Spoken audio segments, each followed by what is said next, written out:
السلام عليكم ورحمة الله وبركاته أصدقائنا وأحبابنا ومتابعينا من كل مكان، متابعي قناة القصر للستاير والمفروشات. محمد أبو الحسن، أهلا وسهلا بكم ومع أحدث إنتاجنا من المجالس العربية واليمنية والسعودية والخليجية.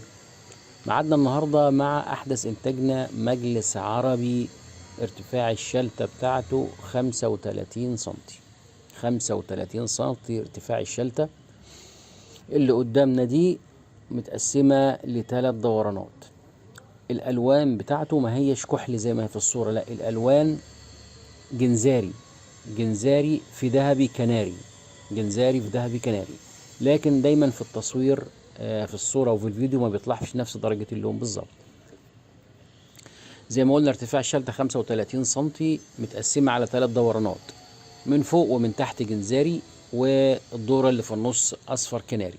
كمان الستاير دي من إنتاجنا وتصميمنا، ستاير القيمة الذهبي المدهونة ذهبي، ومعمول بتاعها الداخلي اللي هو التل المطرز، والنزلات بتاعتها اللي على الجنبين مربوطة على الجنبين دي القطيفة الجنزاري برضو. حاجة كده برضو ما شاء الله عالية يعني. نرجع للمجلس. المجلس قلنا ارتفاع شلتة 35، متقسم على ثلاث دورانات. مسند الظهر بقى، المجلس ده اللي هو الكابوتونيه المشرط ده لازم يكون في الظهر فيه خشب.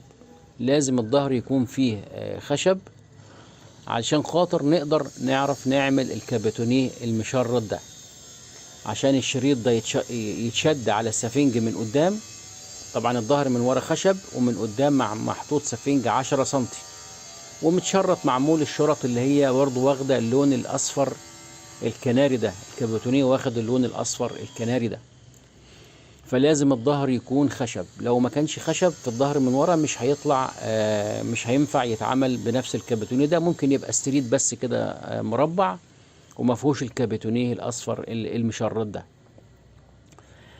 مخدة الايد اللي هي المشطوفة، اللي هي التكاية اللي بتقعد بنسند عليها ايدينا واحنا قاعدين. التكاية ديت مخدة مشطوفة اهي قدامنا، وعليها منديل. المنديل ده من على مسند الظهر ومن على التكاية. بالإضافة للترابيزات بتاعة المجلس. الترابيزات طبعا معمولة من الخشب ومتغلفة بنفس القماش، واخدة عليها طبقة إزاز من فوق. الشغل ده كله معمول من السفنج الريبوند الكثافة 90. السفنج الريبوند الكثافة 90، وقبل كده استعرضنا في أكتر من فيديو قبل كده وشفنا السفنج الريبوند شكله ايه الكثافة 90، ورحنا المصنع واستعرضنا شفنا السفنج شكله ازاي. واحيانا بيتحط عليه طبقة، عشان السفنج الريبوند ده ناشف شوية، احيانا بيتحط عليه طبقة 3 سنتي او 5 سنتي من السفنج الكثافة 30 عشان يبقى مرن شوية في القعدة. فمش عاوزين نكرر القصة ديت في كل الفيديوهات بتاعتنا. فاحنا اللي عايز يشوف يرجع للفيديوهات بتاعتنا اللي قبل كده.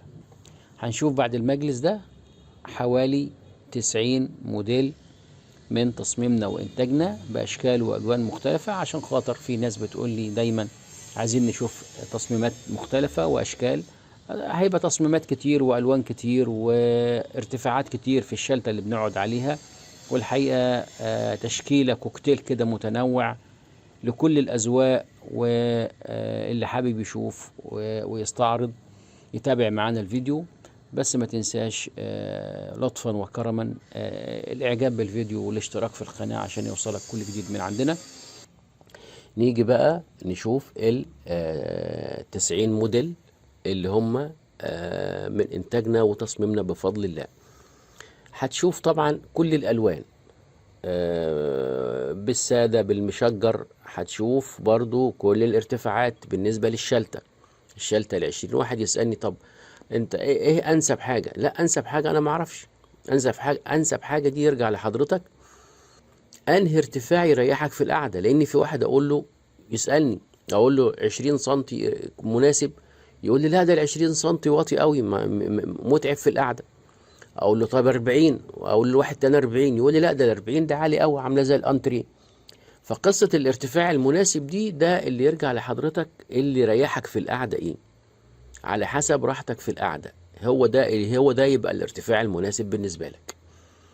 كمان مسند الظهر بتشكيلات وتصميمات مختلفة، الاتنين دورة والدورة الواحدة والستريت اللي هو المربع، وكل الموديلات وكل المقاسات وكل التشكيلات وكل الألوان.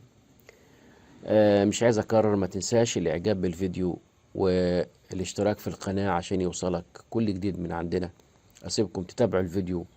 شكرا لكم والسلام عليكم ورحمة الله وبركاته.